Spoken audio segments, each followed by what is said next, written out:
Hello, and welcome to another episode of Defining Your Brand podcast. Today on the podcast, I have videographer Mar, who is the founder of the Vid Project. As you will find, we jumped right into our conversation, so I wanted to introduce him here. We just kind of hit the ground running as we got into a conversation about where we were in life and our current situation has affected our business and kind of the conversations that I just love having with people. He's a great person to talk to. He's an easy person to talk to, and he has amazing ideas and things that he's working on. And I love his the way his mind works and his vision for the future. So I really hope that you love this interview as much as I loved having this conversation. So let me know when you're ready, and we'll. I think I'm ready as I can get. Yeah, I feel ya. Yeah, I'll have another sip of this coffee actually. Now that you did, I know I tried to at least finish my first cup, so before I get started. Yeah, I don't know why it's lately like it doesn't matter how much sleep I get. I'll still like in the morning. It takes me a while. Oh yeah, I still feel real sleepy in the morning. So. Really? Yeah. Oh. I don't know what it is, but it doesn't help that like I'm just home all the time, all day, every day. Yep. There's no separation. Yep. There's so many variables for sure. Yeah. Like I know one huge thing for me was just the fact that I needed to work out. Like when this happened, I was I don't want to say I was like overweight, but I already have a thyroid condition. Okay. So I was like, knowing that I have a thyroid condition, which is hyper, at one point it was hyper, which is like I have a fast metabolism and my thyroid gland produces too much hormone. And then eventually over the years, I went to the doctor. Doctor said, oh, now you have hypo. So apparently I got rid of my hyper and now I'm hypo. So meaning like I'm able to, my metabolism isn't doing what it's supposed to do. Right. And like I was just scared out of my mind. So I think January, February, March, April. I think April, May is when I was like, I got to work out. And I used to be super athletic back in the day, but ever since entering the creative world, I was like, it was like put in back burner. And now I'm like, at least 2 times a week, I go see my coach and he, get a good workout in. Yeah. Yeah. I used to, in my prime, which was later in life, which is like 2 or 3 years ago, I'd work out like 5 or 6 days a week and a long time, and I felt great. And then it slowly like kind of declined, but as soon as this hit, like the gym shut down, and I'm not extremely motivated to like do stuff just at home on my own. I know, it's weird, right? Yeah. It's like so weird. There's no one watching, there's no one pushing you, it's just like Yep. You have to tap in a huge different part for sure. Like I know that for a fact. Like I'll do it a couple of times, but not when like I just need someone to say, go do this. Right. Yeah.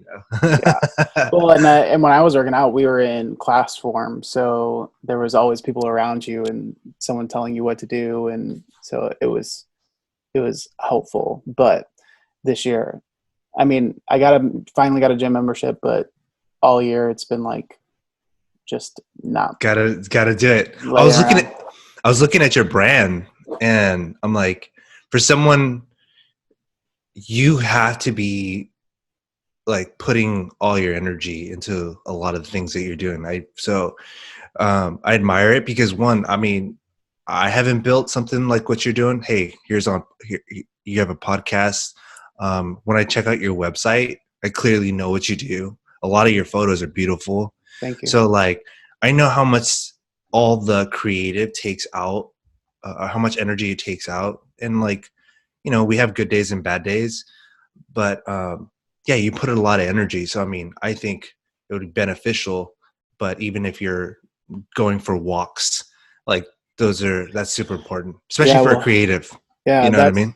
Been kind of like my sanity lately. Oh yeah, totally. We have like where we're at the top of a big hill, and there's tons of sidewalks too, which is nice. So I will go just try when it's nice out to go walk for like a couple hours or something just to clear my head.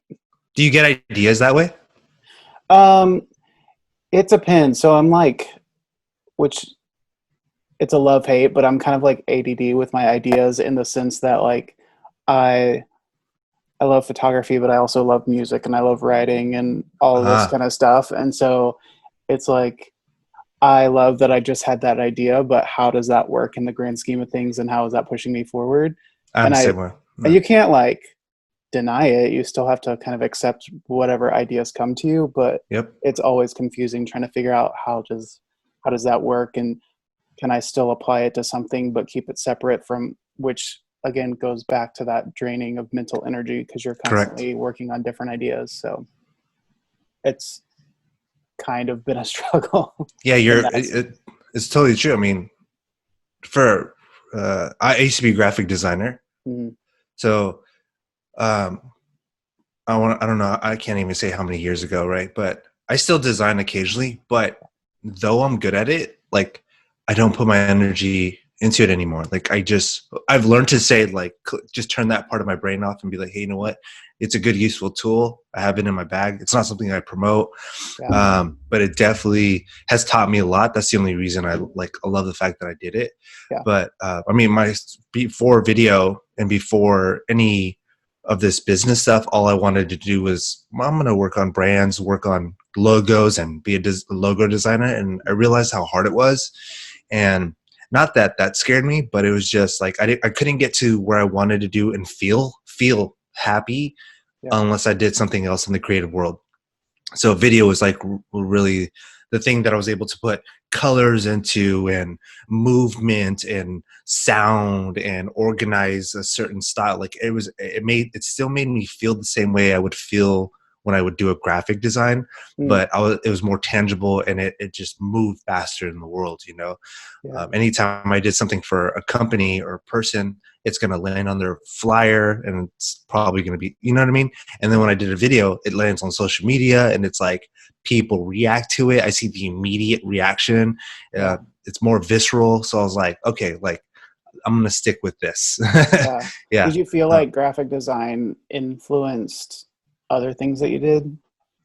yes, uh, heavily because space, color, just, you know, the way your mind works just around, you know, you if you play an instrument and your brain thinks differently, you Mhm. move differently, you're learning, you're teaching yourself focus, you're teaching yourself patience. There's just those types of elements, and it's the same thing for graphic design taught you trial and error, um, when to, you know, even talking in business, you know, presenting, you know, 20 pieces to a client versus presenting three, and just having the decisiveness, like being very decisive, and like showing them, hey, you know what, these are the three that are best for you. And that taught me something. Learning to take criticism taught me a lot. So there's a lot in the business sense that graphic design helped me. Yeah. um, yeah, but I could definitely say just going to art school, you know, taught me communications, you know. And I'll tell you this story, like just in case everybody's like, "Oh, art school, well, you have that as your back." Well, I tried going to art school when I was really young. My parents couldn't afford it, and nor did they feel that that was a good investment. Right. So, I mean, it wasn't until I was like 22 when I went to graphic design school, and during that time, I was like living on my own. I actually lied to the school in order to get to get accepted. Yeah. I was like, I'm not living with my parents. I'm on my own. Yeah. Like I had to like forge this letter in order for them to accept me. And then I went through the whole FAFSA process. Long story short, I didn't pass. I was actually a real terrible art student as Mm. far as like being there on time because I had to take the bus there. I had to work. There was like a lot of variables or excuses, I would say, that I Yeah. put on that I had. And I guess I didn't want it as bad. So I pretty much, but it taught me so much. I was like a C plus student, Mm. but I didn't finish all uh, my entire education. Uh, once I got out though, I I was actually producing better graphic design, learning on my own, Mm. not through school, just because I had to survive. And I didn't want to work at a 9 to 5, even though I worked for a lot of 9 to 5s. But I was doing things for like one logo, and that would take me probably an hour, and I was charging them $300. And just because at that time I was just like, hey, you know what? I know what you're trying to do, and here, let me make something simple. And it would take me about an hour. Then the harder stuff would take me like a month. So there's like a lot of learning and just trying, but still being able to survive that. I loved when I did graphic design. Yeah. Yeah. It's funny. So like 3 years ago, I think I started what I thought I was going to start. It's out there, but it's not active really. A t-shirt company. And I love design and I have an appreciation. And there's a lot of things that I found that I'm good at. I can recognize when something's good or great, and the difference. That doesn't always mean I'm good at creating it. And so I started this t-shirt brand and wanted to like create designs, and I've made some simple ones, and I like am always, it just made me think of this. I always want to like work with graphic designers because I have a Yeah. huge appreciation for it. And no, I mean, just like, it's like someone saying, well, I have a camera, I can take photos, I can do video, or why can't I just do that? I have a phone that shoots video. Yeah. I understand from knowing what I know that there's a lot more that goes into it. So I have a huge appreciation for graphic designers because I know that's work. Oh yeah. Yes, I completely agree. Like they used to challenge you with like, oh, make sure you have 100 sketches in 48 hours. And you would just sketch, and they would say something like, okay, uh, what would you sketch if you had a monkey and a blender? And then you're sketching all these iterations. You're like, okay, monkey's head, monkey's eyes, just the banana. And like, you didn't have to draw the actual monkey. You had to like, if someone saw it, they could interpret what you're trying to do. So you would go through this like grid squares, and it's like, eventually you come down to like a very minimalistic looking design, or you have several that you could work from. And it was fun. There's like so many things that I appreciated about it, for sure. And I think that's how it is with video, where I would test this lighting. Oh, this is more moody. Let's test it outside. Let's test it inside. Let's test it while you're walking. Let's test you at the beach. Let's test you while you're driving your car. Let's find out what your audience likes. Let's see what they say. There's like all those. That's my version of just keep trying until we actually find out what will work. Do you find, does it make you frustrated when you are trying to like, when you hit something that, oh, that doesn't work, or does it excite you? Are you like, let's try something else? I liked that, but I don't think it's right. Do you have a certain reaction in those?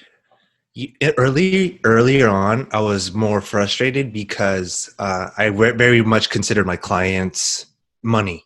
I'd be like, hey, they're paying me for this. Yeah. And if it looks terrible, it sounds terrible, then I didn't do my job. But now, like in the middle of my experience, I let them know, hey, you know what? Everything we're doing is a very trial and error kind of strategy at the moment. The only reason I say that, and I want to be very upfront and transparent with you, is because I need to understand your nuances. Like I need to understand how your voice sounds, where you are feeling, where it sounds like you're feeling good, how your face looks like during certain lighting. And because we want to film a lot of our content in a short amount of time, I'm not going to spend 8 hours trying to like you so that we could just do one video when we have a 3+ maybe up to a year relationship. And through all that, I need to find out what will work. So I just want to let you know that, it may not look or sound beautiful right now, but the more I understand you and your brand, the better it becomes. So it's just like that. I was actually able to be transparent early on to share that with them, Mm. But I Yeah. did have a point where I was super frustrated for sure. Yeah.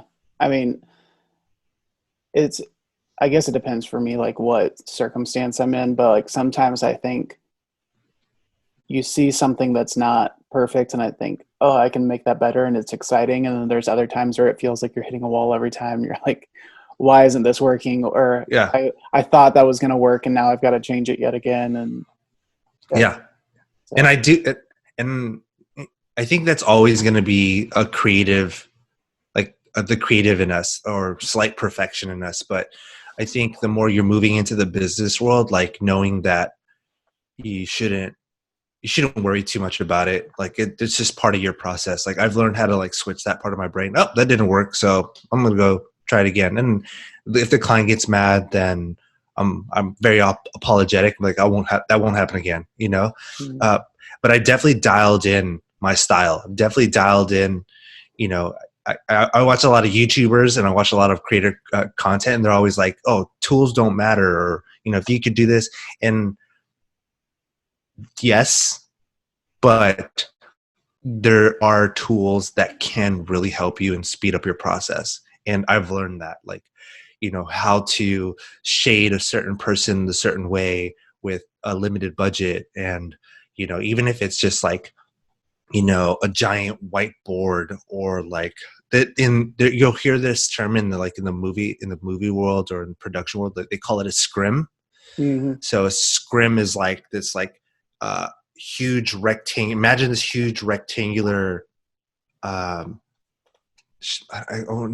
yeah, just like a 3x4 kind of rectangle piece with like a metal bar all the way around it, and there's like a small 4-inch metal bar sticking out, and you actually put it on a C stand, and then with that, you're able to just bounce light a certain way onto a person's face mhm, or cover light. Or that's been probably one of my biggest tools. Another great tool is, I'm pretty sure a lot of photographers know, is the ND filter. mhm. Like when you're shooting out in the sun, and those aren't that expensive, like, you know. So I think when you finally are, especially in the camera world, the more you're doing it, there are tools out there that are at a certain price point that you can purchase that could really elevate your look, and it just speeds up your process, you know. Yeah. So yeah. Yeah, I feel like there's a balance between um, being like trying to be perfect and then like you want to do a good job for your client and you want to be professional and you want to be quick because obviously their time is important too, but it's also I think a good thing to for me I'm thinking like my own sanity to understand that you're learning this person and because every person and every brand and every business is different, so Yep. you're learning with them and giving yourself a little patience because for me like if I'm too hard on myself or have too much of a high expectation that I start to perform worse. Terrible. Yeah. Yes, I agree. I completely agree with that. Yeah. Yeah. I have routines, but meaning like I only say I have routines to calm me down. Yeah. And every day, every time I'm about to go shoot somebody, yeah, I go in with that mindset. Like, hey, if something bad happens, don't worry, you're under control. And like those like for someone like myself, like I've never really shared this, but I do have a lot of good self-talk. Mm, I've taught myself to do a lot of good self-talk before gigs, after gigs. I read a lot in order to understand what can I do as a creative to just keep myself in check. So, like, just to uh, share an example, I read a book about the Navy SEALs, and um, it was a lot. It's a very business driven, and they compare business to the military. And one thing that he did, or what they did, is they would do a training exercise and they'd go implement the training exercise 100 times or however many times they decide. After the training exercise, they would then all as a team go, okay, where did we go wrong? And what yeah. can we do better? So that's something that anytime you're working with me or uh, uh, uh, like literally working with me, not I'm filming you, but team member or something, we go, hey, you know what? Is there something that I could have done? Or if I'm by myself, I get in my car as I'm driving away from the clients. I'm just like, okay, I think that was great. No, that was great. That was really great. I think we did a great job. No, you did a good job. Like, I have to do this thing, And I mean, I've never told anybody about that, but yeah, I do in the morning. Like, if I'm going to get ready, brush my teeth, doing all that, like, hey, today's going to be good. You're going to be calm. You're going to be chill. Everything's good. You know what to do. You know your tools. Your tools are charged. You practice. Like, I just have like this mental talk. Yeah. Yeah, I've never shared that. Yeah. It's kind of funny when I first started, and I'm sure it's different for everybody, but like, as a person of faith, like I when I started, I would be like, God, be with this camera. Don't let it fail. Like, be with, make this day go, especially like with weddings. Cause that Yep. was that you can't do that over again. Yep. And shoot, I would not do things the same way as I did. When Yeah. I started, I had literally one camera, one lens, probably one battery and like on camera flash. I would never do that again. But I remember like one wedding I went in and the reception was like all wood and it was like Ooh. no lighting. It was just Dark. a light switch. It was either all lit up, and of course they were trying to make it moody, so they like turned all the lights off. The only windows were stained glass, so it was just like red color in there. And it was Wow. and that's when I was shooting like on What camera lens? flash. Well, It was like a cheap kit 50 millimeter lens, and that was it. whoa. Yeah. Hey, but you have to admit, like, just going through that, you did your, like, God, be here for me right now. Yeah. Like, wherever you are, like, I need, like, it just makes you feel, there's a certain feeling that happened. I did the same thing. I'm a man of faith myself. So, but you're right. It taught you a lot though. Yeah. And like, I think it helps you get better because yes, you Yep. can do a lot with more tools, but if you can figure out how to do a lot with minimal tools, then Minimal tools. Yep. hopefully you would only get better if you have more in your actual toolkit. But yeah, That's through experience for sure. yeah. And there's also, of course, the sense of I was not experienced enough to know what I didn't have. So Right. ignorance played in my favor, I think, a little bit. Same. When I first started, I was at college, and my first camera was this Nex camera. It's NEX by Sony, and a class project was presented to us. Hey, you know what? I had a photography class, so it's like, hey, go do these types of exercises, and I had to beg for a loan. So I got a loan for my camera because school's expensive. I was paying like $2,000 a month, or at that point it was like $700 a month for school. And I remember getting this camera, and I mean, I was garbage. Like, ISO was terrible. I used automatic all the time, but luckily, like, I have the willingness to just learn. And after a month into that class, I was probably one of the best to shoot portrait. Like, it wasn't necessarily the photo, but the creative ideas on the photos that I was putting. So he had one project where we had to collage a whole bunch of things, and you shoot it on a bright, you shoot it stark, you shoot it like as if it was a painting. So I would put like my paint, a banana, and like I would make it look like an old painting, like a Renaissance painting. And he's like, "Why'd you put the banana in there?" I'm like, duh, like, in the Renaissance, didn't they have like fruit on the table all the time? Yeah, there's always a bowl of fruit there for some reason. Yeah, yeah, that was my experience with my first camera. It was a trial and error, but luckily that also had video. So that's where I actually got my first video, and it was like my first. I still remember to this day, my first video project was me filming my friend Koa, who wore a box on her head, and our project assignment was to tell a story. So, we think telling a story is easy because we see it all the time. We watch movies all the time. We're like, we don't realize how ingrained it's in us that we see video and movies, but we don't know how it's done. So, we learned so much getting her, walk through the door. And then we would go like put the footage on the computer, and then we'd look at it. And we're like, we're missing like everything here. We're missing her entering the door, a different shot of the door, Yeah. So Things that like make sense like holistically. Yeah. yeah.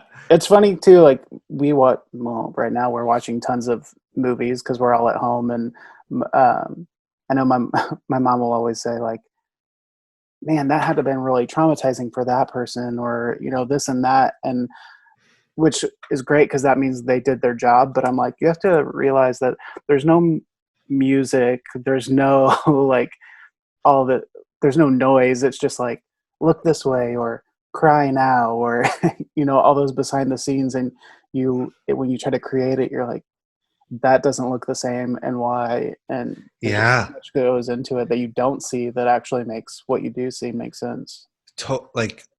Someone you and I both know, Jasmine Star, right? Mm, So something that I think elevates me in the industry of what I do. So just to give a little background yeah. really quick, is like I film for experts, right? And these experts are a majority of them are multimillionaire, and they built their success in where they're at. But so some of them, to crack the shell of vulnerability takes some time. And I'm a Hispanic male, and I'm pretty tall, and a lot of my clients are females. So approaching them, I can't be too assertive, but I can't be too nice. And I have to get the content out of them. So like you had mentioned in Netflix, yeah, there is a process where you're sitting there with somebody and you're coaching them through it. Like, tell me a little bit about this. Tell me a little bit about that. Luckily, some of my clients that have been with me for years, we've already built a cadence. They already have a certain energy around me. But when we first sit down and start filming, it's a lot of it is like, how did you grow your business? How did you feel? I get to a point where I want them to tell me literally that time where they like felt so sad and insecure, and they thought life was a certain way, but they're not, I guess it's not rehearsed for them. They're really sharing an emotion. And I'm like, once I find the middle ground between assertiveness and empathy and like a very emotional side, I let them know, hey, that's the part where I want to capture you. And right there, I think that's the most real you. And I just want to let you know that let's capture more of this person. So yeah, with J-Star was the same thing. Like, she was used to a certain way, but she was used to a certain way because prior to that, uh, there was a different version of her. She's gone through iterations, and I think in each iteration with different videographers, she just was a different energy. Now with me, I feel like she could be harsh with me. She could be real with me. Like, I've had her Right. tell me, hey, you're not ready, and I'm like, now in 2018 or 20, when I first started working with her, 2016 to 2020, people need you're not ready. They need to hear that. People need to go, hey, you know what? Oh, that's cute. You want to do this little business of yours, but have you done this? Have you done that?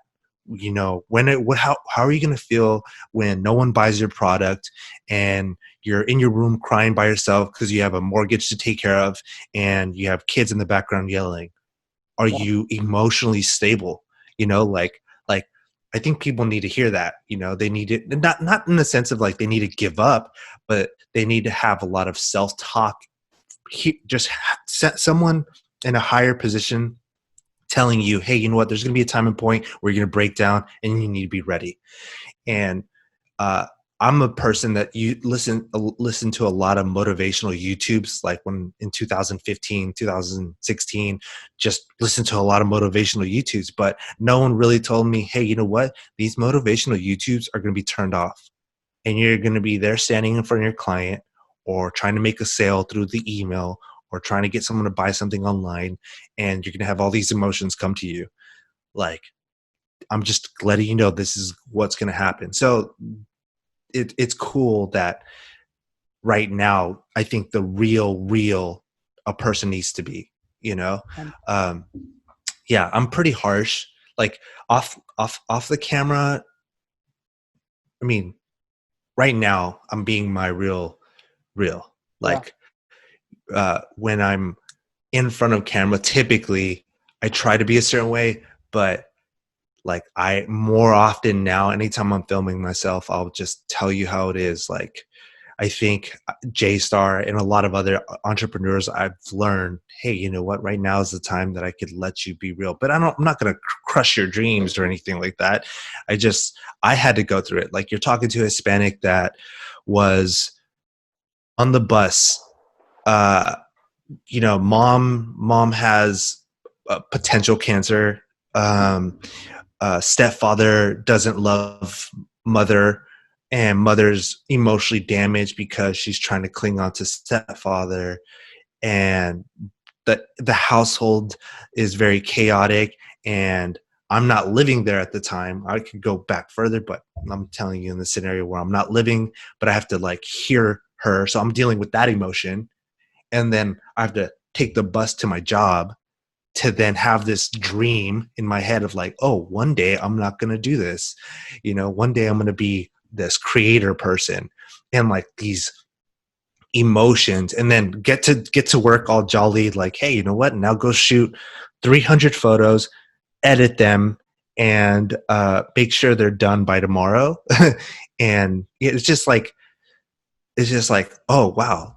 Oh, this is real life. And I leave my 11-hour job just like, well, I shot 300 photos for this company that's making millions off my photos, and crap, what am I doing? So, yeah. Do you find that like you talked a lot about being the story that you have and the background that you have and where you come up from and grow up, do you find that like those kind of hurdles that you had just naturally in your life, does that help you when you come into hurdles within your business? Like, do you feel like I overcame that, so I can do this too? Yes. Yeah. 'Cause Big time. I find that, and I'll speak for myself and a lot of other people out there. I mean, I'm a white middle class child of two parents that are still married, that have a good relationship, and it's like a lot of people with my story don't have hardships. Like they do in their own right, but like Mm-hmm. life in a certain sense was easy for them, holistically speaking. And a lot of, from not necessarily my generation, but just after it, there was a lot of that, like, everybody wins, you did a good job, pat on the back, and then it's like confusing when something happens that doesn't go our way, you know? Mm-hmm. So that's why I was curious if like you found that your life story and the things that you went through, it actually, probably, as hard as they were, and you wouldn't wish that upon anybody, it probably worked Mm-hmm. in your benefit in a certain Mm-hmm. sense. There was definitely a switch. Like if I could have swayed either way. I could have gave up, or I could have just, where I am now. Mm. But there was so many times, man. Like I don't want to share too much, but just enough. Like, I mean, I drank and I smoked. I smoked a lot of cigarettes, hookah, pot, and, I drank. And I think that was just my, not necessarily is it the upbringing, because my stepfather, he's a Caucasian man, and my mom, Hispanic. My mom has a great spiritual background. She's just a great overall. She never drank. She never did this. My stepfather, on the other hand, he smoked cigarettes and he drank, but he never showed everybody. Like I never saw it until I got older. But once I got kicked out of the house And I think it was from then like, oh wait, whoa, this reality, like I just got kicked out of my house. And I felt all these kinds of things. One of the first things I wanted to do was rebel against the world. So then I tried different things. So what I mean by like I could have swayed, there was a period at a point in my life where I was just going down the wrong path, and something inside me wanted better for myself, that I was able to then go, oh, I have some sort of talent in this thing, and I'm appreciated here.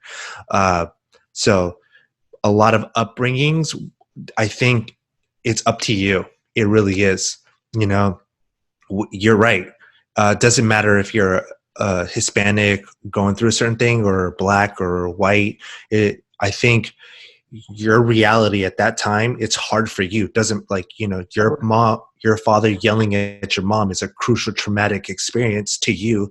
And mine could have been like, you know, being locked out of the house for whatever reason. Yeah. So they're equal at a certain point.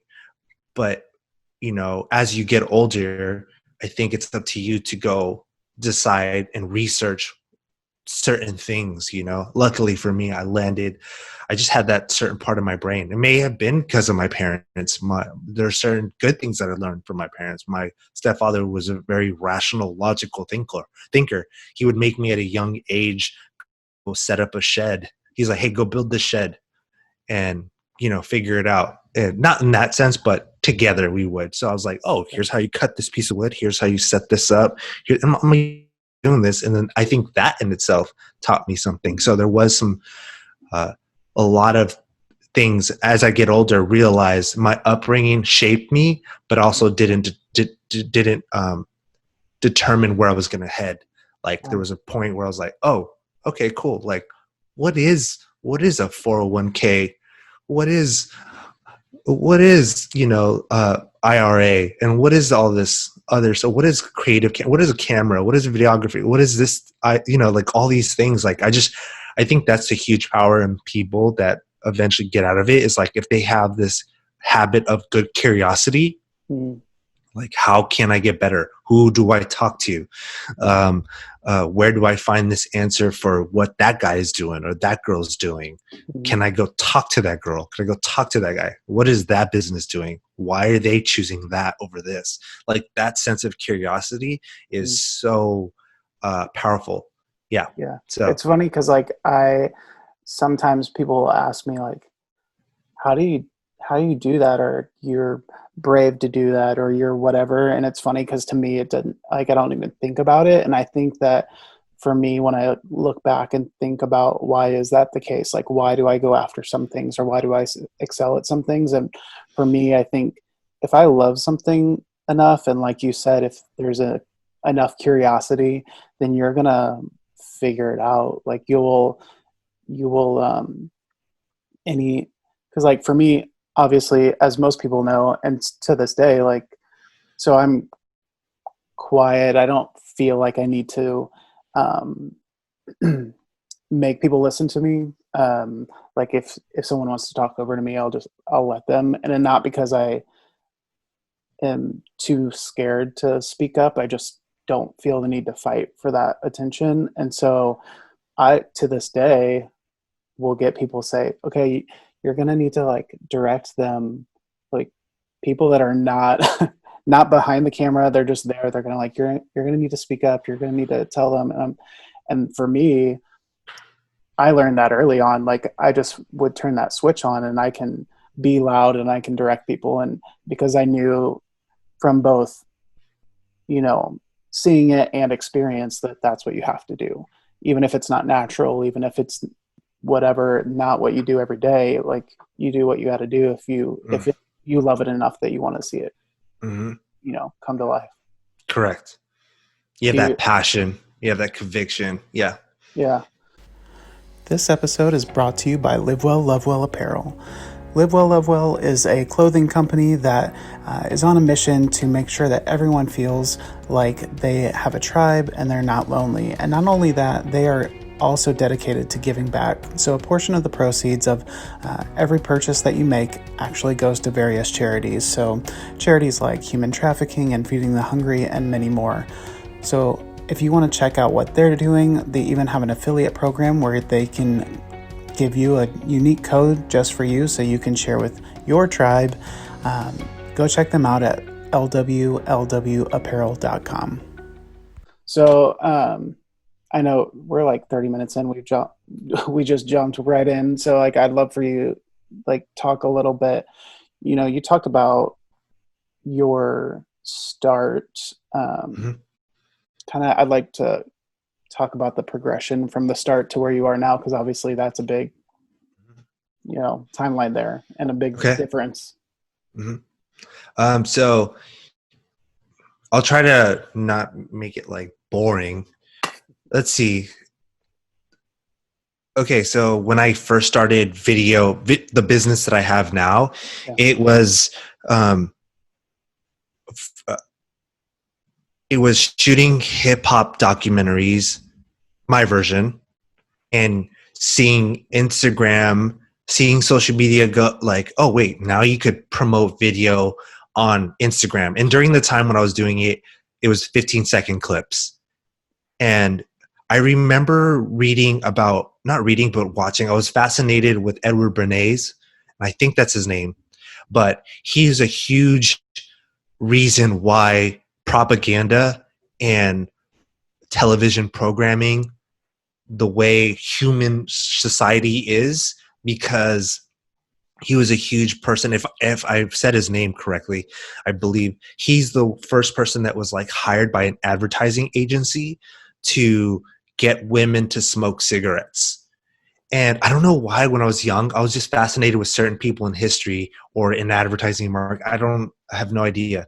But so him in the back of my head, and then 15-second clips of Instagram, I put the two and two together. I'm like, wait, this is the new iteration of what's going to happen. So people are going to watch more of their phone. And this is what, 2015, 2013, something like that.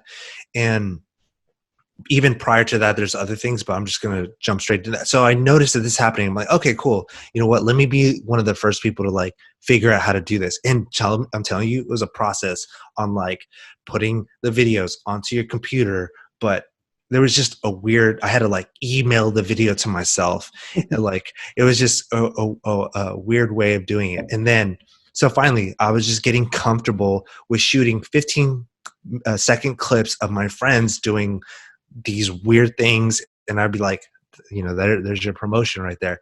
And then I did that for about a year or 2 years, along with graphic design. So I would be able to fuse graphic design videos into the 15-minute clips. I would make flyers, and for a fact, I was too ahead of my time because there was very little engagement. You couldn't see how many views. But why do you think? I mean, you said that, but why do you think you were ahead of your time? Like, because I think no one could compare it to other people, like compare it to something. And it wasn't, you know, when you're like in a competitive world, as you're starting to see more and more people doing it, you're like, that person is better or that person is good. So for me, I was the only one out of my group of friends doing it, and everybody that we followed, you know, and businesses at that time weren't paying attention to that. Yeah. You know, so no one could go, I could use that. And at that time, I didn't have the chutzpah to go to convince a company like, hey, social media is the right direction. Let's make videos, and I'm going to charge you this much for this many. Like that wasn't even a thing. At that time, I was like, let's just make videos. Eventually, I just knew that in the hip hop music community that this is going to be kind of cool. And I was making content. I took one group of friends, popularity, that lived in Irvine or Riverside. I took their popularity so much so they would come down here. We'd film some X amount of pieces, and I'd clip them together, and I'd give it to them, and they'd post it on there, and I'd post it on my end. But when they performed a show in Orange County, they were like, people were like, hey, you guys are so and so. We saw your video. That's You cool. guys are, and I was so happy because I was like, okay, it's working. People think they're popular because they've seen so much of their videos from three different angles. And, and it was cool. It was actually cool. You can't just make garbage content. You have to make something that's like, whoa, I'll watch it over and over again. Yeah. So that's that time during that era. Right. And then speed forward, someone saw something in me and was like, hey, I want you to go interview me with talking to a whole bunch of entrepreneurs. And then in me filming her while she's making these interviews, I asked her, like, what is it that you do? And she's like, oh, I'm on a mission to go talk to 100 entrepreneurs. I'm like, 100 entrepreneurs? And she's from Australia. Her name is String. She's the reason I worked with JStar. Her name's Susan Nguyen. She's huge on LinkedIn. You can go find her. But because of her, I was just so fascinated with what she was doing. She had a purpose. I need to go document 100 entrepreneurs and figure out what they're doing. And I didn't understand at the time, but what she was trying to do is learn from each person. Okay, this person's doing this kind of what we're doing now, podcasting, but she was doing it with video and going kind of this journalistic approach. Hey, so while filming her and understanding what she was doing, she connected me with someone, and that someone ended up being very huge in the photography world. And prior to this person filming the photography world, all my clients were either small businesses or hip hop artists that I thought had the potential. And I was charging my friends too. Like, my friends would pay me a certain amount to give them 5 clips, So I early on, or not early on, but into it, I realized I need to make it a business, Yeah. So, so from working with JStar and working with that specific person, I just was able to just figure out, okay, I need this type of equipment. I need to do this thing. Excuse me. I need to speak this way. I need to coach them this way. There's just so many iterations of just learning for one specific person. But that was the fast track journey.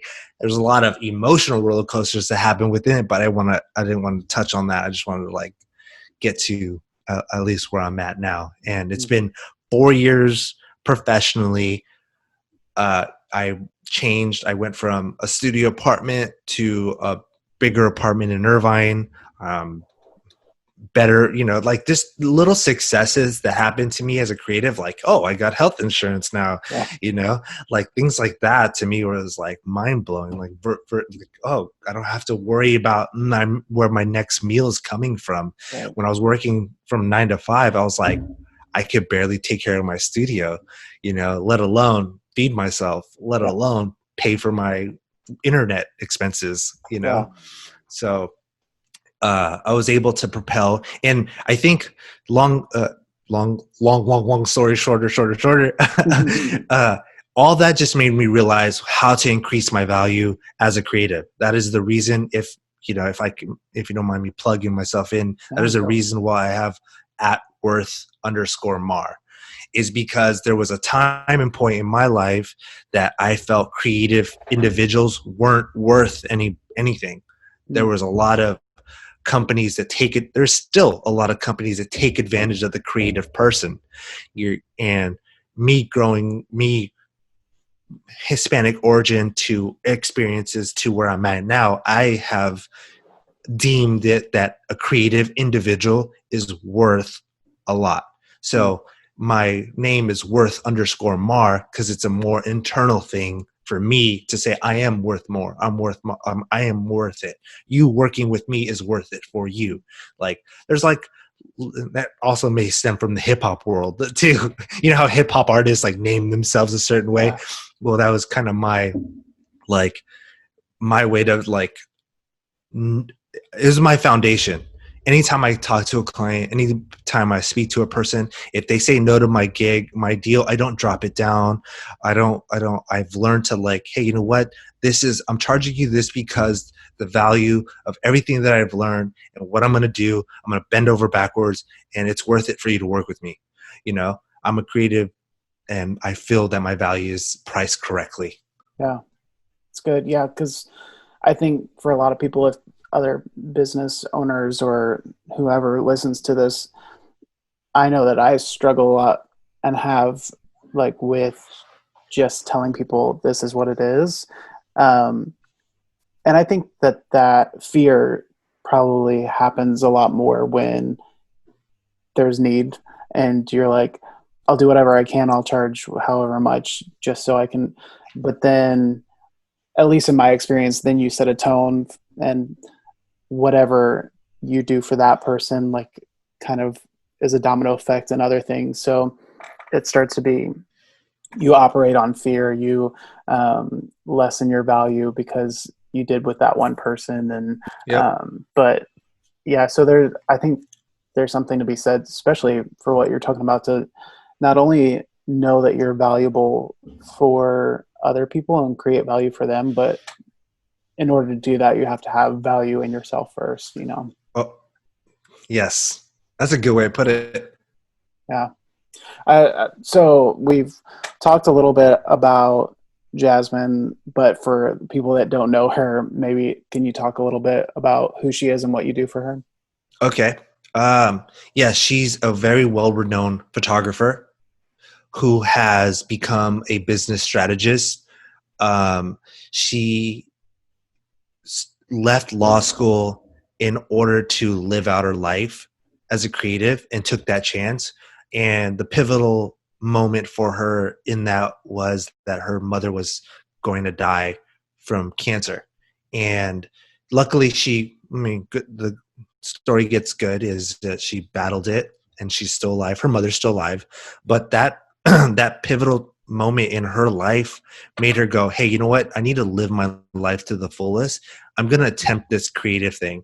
And then she's built a huge business. She's created several businesses, not just Social Creator and where she's at now. Like if you start looking at her YouTube, it's just, she's done a lot. Some ideas I pitched to her, she's just like, oh, I've done that before. I've done that similar thing. And I'm like, oh, but so she's an expert in the photography world, now an expert in the marketing and business strategy. And I film her ideas for YouTube, her social media content. I document some of her life. I have catalogs and terabytes filled with her story. I've seen her down. I've seen her high. I've seen her 1,000 miles per hour, and I'm very privileged and honored to film and capture someone like her. It's very like, this is like, when people look back at documentaries and like you wonder how people catalog those pieces. Like I'm so lucky that I have this individual, my mentor. She's my coach. She's my friend. So that's who Jasmine Star is to me. Yeah.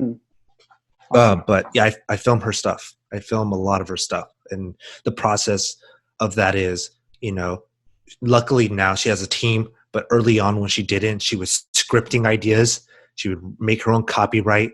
She would come up with these ideas. I would pitch her how we would shoot it. Let's test these things. Let's go outside. Let's do inside. Let's go in your car. She would have a concept. She would have this rough script that she would write a couple of days prior, and she would say it. And at the time, she would test out teleprompter, no teleprompter, and I'd film her some of her speaking engagements in Arizona. Sorry if I went lengthier. No, it's fine. I just wanted to give a good description of who this individual is. Yeah. So yeah. And she came up similar like I did. Not immigrant. I didn't have two immigrant parents, but I understand how it is to grow up in the with an immigrant parent, and I understand how it is to just battle as a creative Hispanic. So, yeah. What I know you said you didn't want to talk a little bit about the downs, but I think for me, it's always helpful when a successful person talks about like what are some of those difficult times, especially like currently. What do you experience that you find that you have to get over, or whatever it may be, to move forward? Um, I mean, like, I think everybody deals with reality. Just as you're getting older, things happen. Mothers getting sicker, fathers getting sicker, brothers getting sicker, grandmothers getting sicker. You're getting sicker. You're getting older. You're getting weaker. Um, the same energy that you had one day is gone the next day, and you're trying to figure out why. And there's no guidebook that says on day 24 you're gonna feel like you want to puke, and you don't know why. Yeah. Or like you're gonna have a headache, and you're gonna, based off your past experiences with your mother, you're gonna think you have cancer, or whatever the case is. Like little things like that. Yeah. Or you look at your bank account and you're like, damn, I need to pay rent, and I need to go to work here, but I don't want to because my tooth hurts, or my client doesn't want to work with me anymore. And they were an a-hole to begin with, but like, why didn't they want to work with me anymore? So, Yeah. there's these like moments where you're just like in your head a lot, and you're like, how am I going to get out of this? And I remember, I remember I would walk to 7-Eleven at night. I'd walk to 7-Eleven, I'd grab a brewski, and I'd come home. And after just feeling like crap, have the brewski, I just start editing. And I'm just like in my own little space, like, what the hell? How am I going to do this? And that's not a good habit to have, trust me, but that was kind of like my own coping mechanism for time.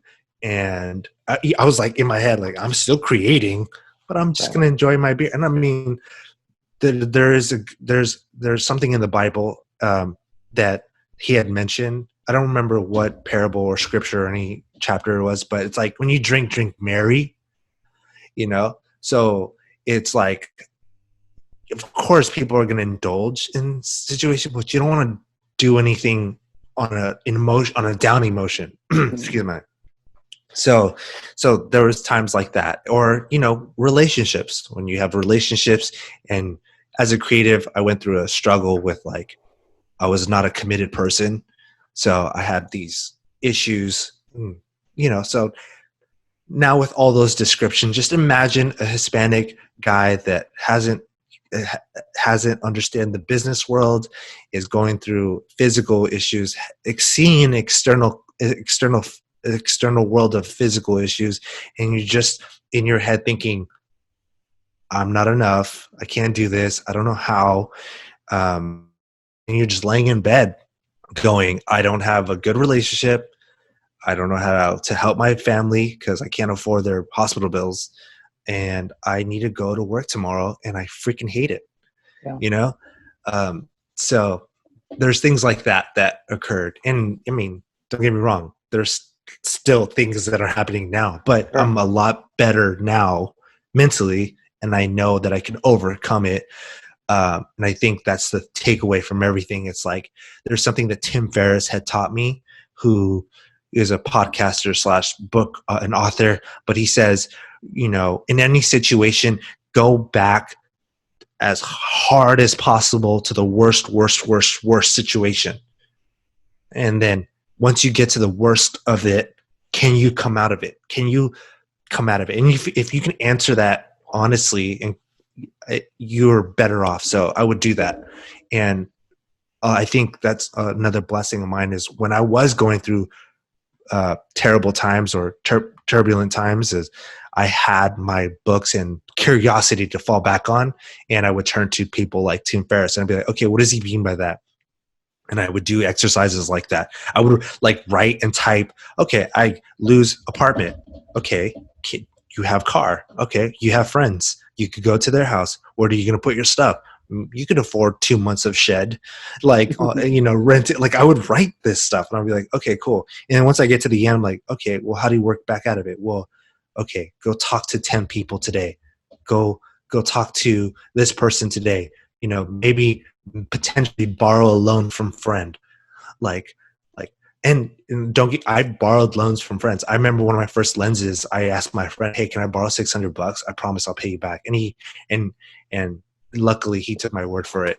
Sorry, I segued right there, but I forgot I had to, there were circumstances like that. I would borrow my friends' cameras. They're full $2,000 camera. And I'd be like, can I pay you $50 an hour to go use it? And I would make maybe $100 from my gig, but I just needed the portfolio piece. Yeah. So I was like, so I would do things like that. And dang, you're taking me back. I'm like, dang, I remember that. Yeah. Those times you forget them. It's funny. Yeah. So, yeah. It's just definitely interesting feeling, remembering those moments, moving away from gigs. Like, man, like I did 13 hours and I made $100. Right. Like, this is like, what am I doing? And I'm not kidding you. I don't do it as often now, but I would sit on the computer. Actually, I still do it sometimes, but I would sit on the computer editing my video or editing my project to like 3 a.m.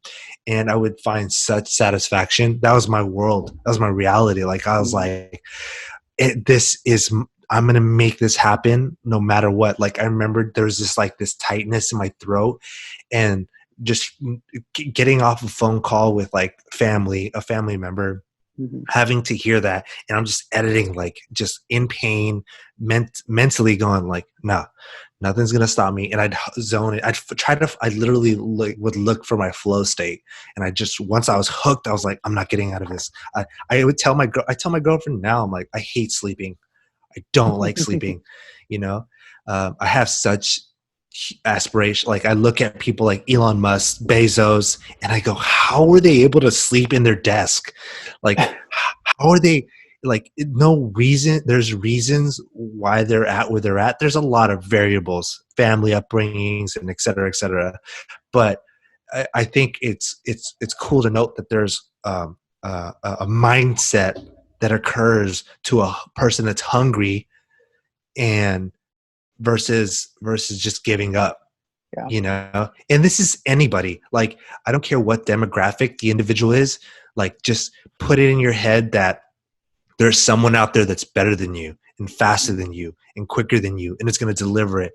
And if you want to live a long life and own a house and have a dental insurance and take care of all your family members, and you're in a creative world or not creative world, or if you're a business owner, that there's just to leave a legacy behind takes work.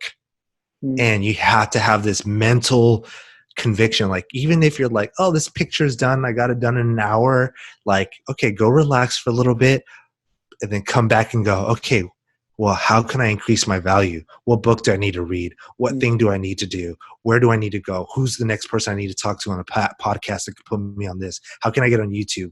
Like all these, like, and of course you don't want to overwhelm yourself, but you do have to understand that you have somewhere to go and get to. Yeah. So you have to have this like crazy hunger, Yeah.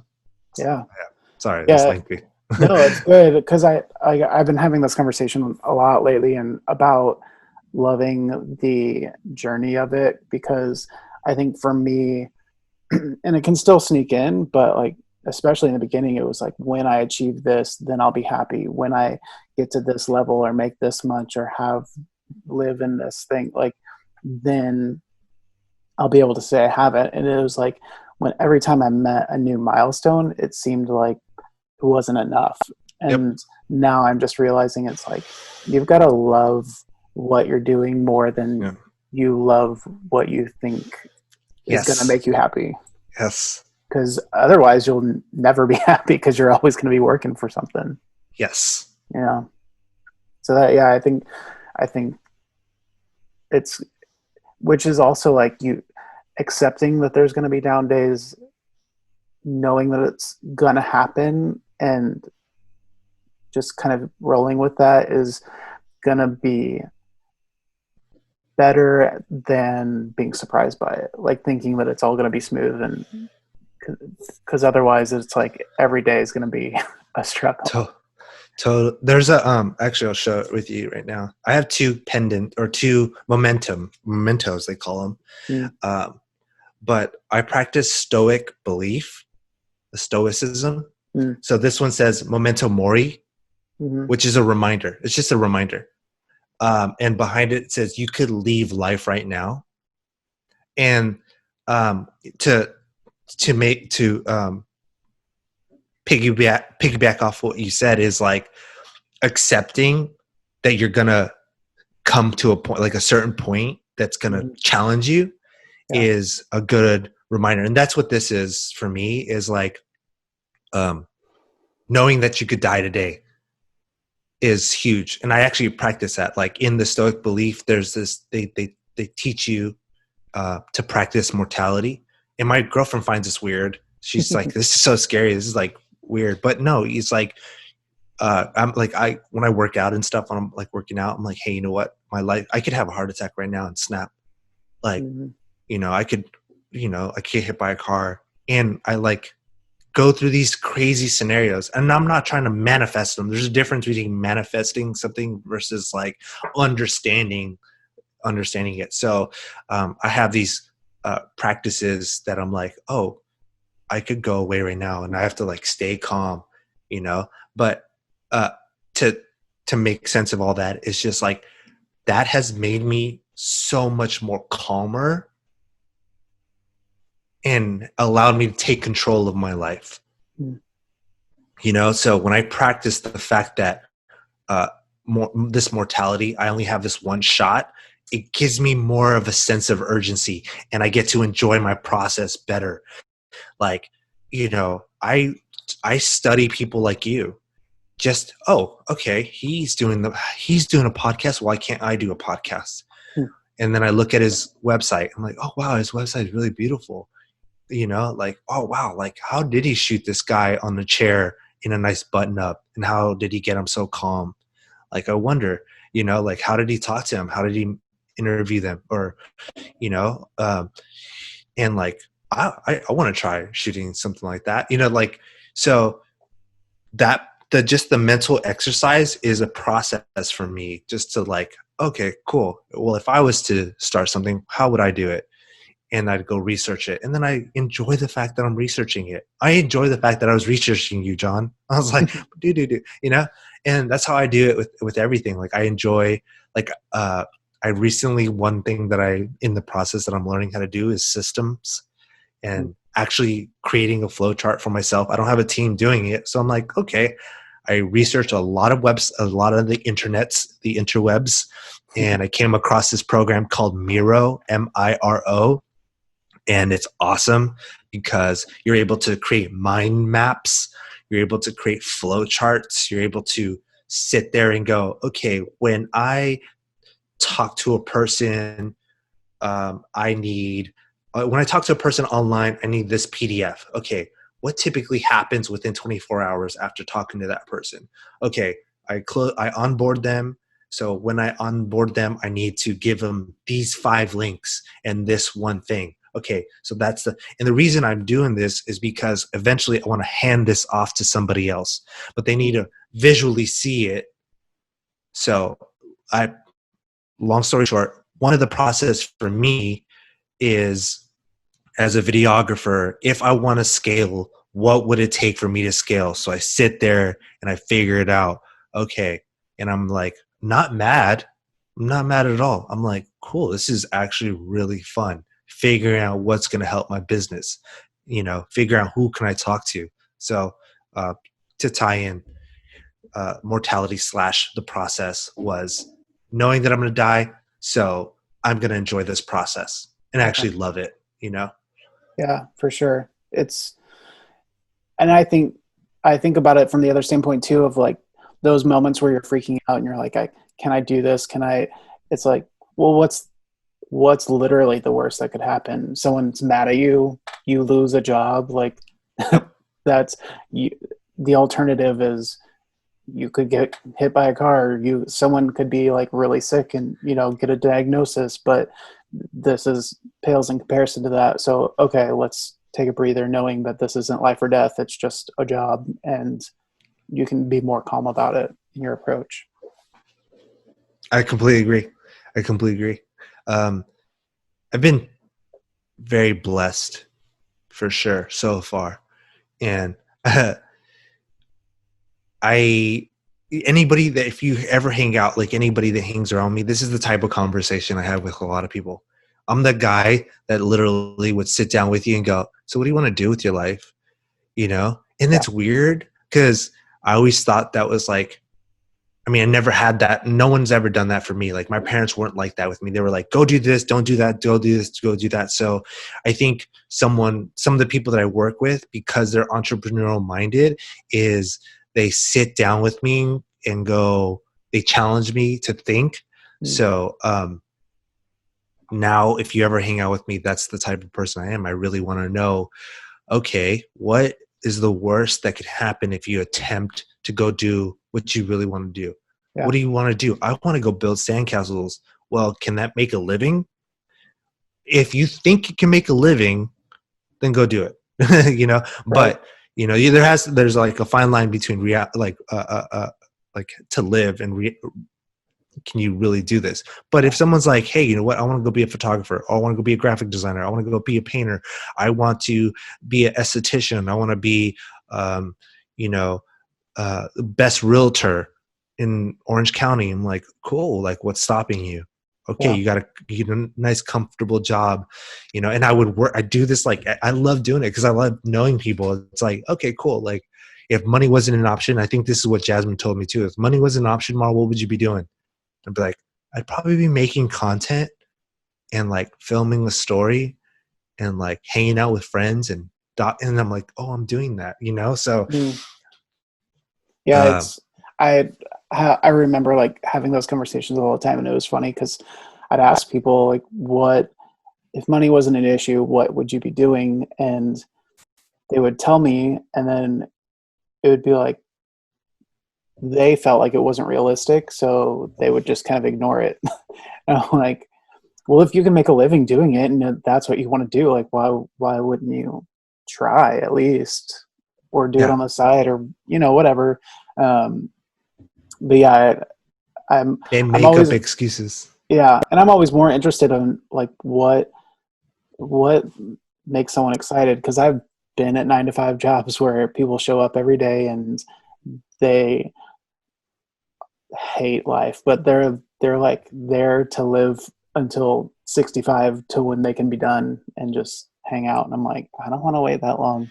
Mm-hmm. I don't want to wait that long to be happy or to live, or you know. So yeah, I think now is the time to have those conversations. Big time. I tell them work backwards. You know, like it's a mix of both. You know, like I had a friend. I have several friends. Then I asked them like, oh, what do you want to do? Well, I wish I could, whatever the thing is. I'm like, okay, cool. Now work backward. I tell them like a predictable thing they could do and what that means. Cause I used to kind of not give them, but I'm like, okay, now you need to work, like when I'm telling you to work backwards, you need to actually get a pen and paper and like draw a little circle and then make it go that way backwards and go, okay, if what would be the bubble that moves it to the top thing? Oh, first you would need this. Okay, cool. Now work backwards again. Okay, cool. Now, how much do you think you're making around that area? Okay, good. You're making, okay, cool. Now work. And I would do that. And we're like at a party, you know? You know, but I find it that a lot of people are like that. Like I have a lot of friends that have good gigs, but they're so unhappy. I'm like, dude, just challenge yourself. Like, yeah. What's the worst that could happen? What's the worst that can happen? Yeah. You fail, but you fail at, 30 something years old. Yeah. You know, or you fail early 40s. You still got 20 plus years or 35 plus years to go. Like, you know, right. For sure. So tell us what are you working on now? What do you have coming? Do you have something, down the road, or what does the business look like for you going forward? So Vid Project VID Project. I'm excited to talk about it. That's why I said it that way. It's good. You should be excited. I really am. I really am. I don't know why. I think I'm such in unfamiliar territory in building a business. I don't want to be, I don't want to say I'm not made for it, but I didn't go to business ed school or anything like that. So I learned from the world of YouTube and the reality in Google and Yep. speaking to a lot of people. But I'm trying to build a platform. I'm trying to become the Uber of videographers. So, typically right now, or I don't want to say right now, but people go to production companies to film video content. And I've researched this. There's over 15,000 agencies in California alone, right? So 15,000 agencies where a company could go and go, hey, you know what? I need a video made. Now, that video is going to be priced differently. That video is going to be priced based on that production skill, that production level in that company, however many people they have on their team to make your one job come to life, they might price you at a certain level. And the prices always vary, anywhere from 5,000 to 10,000, depending on whatever it is, right? And what you're trying to do for your advertising or marketing company. Well, I've realized that there's a lot of YouTubers, a lot of entrepreneurs that need people, that need videographers. The entrepreneur and the YouTuber or the influencer already have enough on their plate. I think the next world is people that could become the B players, the helping the A players, eventually the B player becoming an A player, but the B player is able to charge a certain rate, get it done fast, consistently, and for a long time. So I'm building a platform where I onboard videographers, I contact videographers, and I'm like, hey, you have a certain level, skill set level, where are you at in your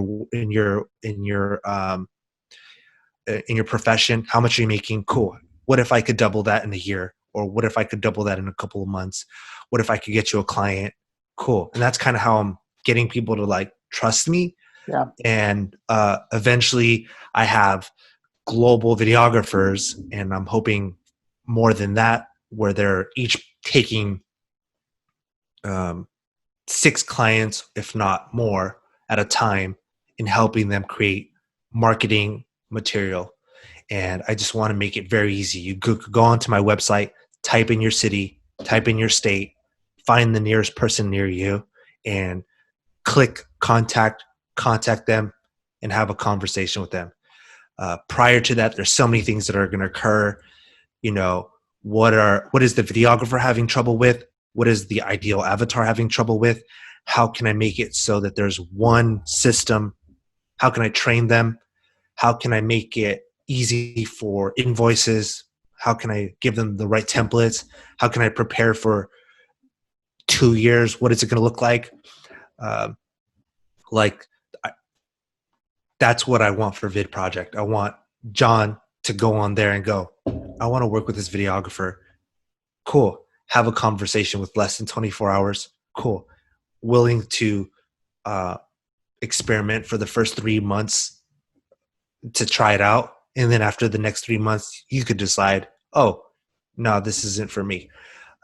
Right now I have 12 people on my site, which is very little, even though I'm talking it big right now. But I'm trying to learn what other software companies are doing. What will it take for me to go find the right software developer to create something like this? I'm looking at different sites and why I like these sites, why this one moves faster. How come I could hit the contact button and it reacts this way? This is really cool. So Vid Project, that's where it's going. Yeah. I've done a little bit of it. Where it's at right now is I push clients to people. I've gotten several videographers of mine very well gig. I have several videographers, I don't want to say of mine, but several videographers that I've helped have made several $1,000s. Some have made up to $20,000. And I get to contribute to their livelihood. and that makes me feel good. I get to give the creative a value, and I get to partner them with someone that needs them.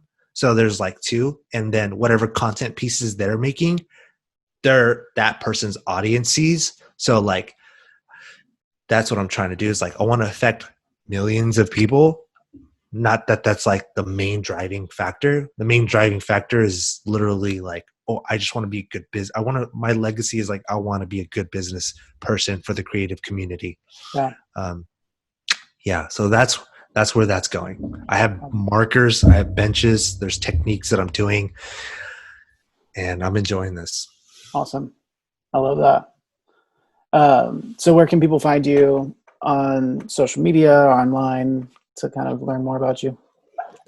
You could find me on Instagram at worth, WORTH_MAR, or at the Vid Project, and that's THEVID project. And I say it that way because sometimes people spell it with numbers or something. Yeah. And the website is www.thevidproject.com. Later, it'll be turned to vidproject.io. So, Okay. Cool. Awesome. Yeah. Well, thank you so much for coming on here and talking about everything. I think a lot of people will find value in your mentality and the way you approach things, and kind of the way you look at futuristically too. Like that to me is very inspirational, because I love looking at a big picture and seeing possibilities. So I really appreciate you coming on and talking about all that. Thank you. Seriously. Thank you so much for having me. Yeah, absolutely. Thank you.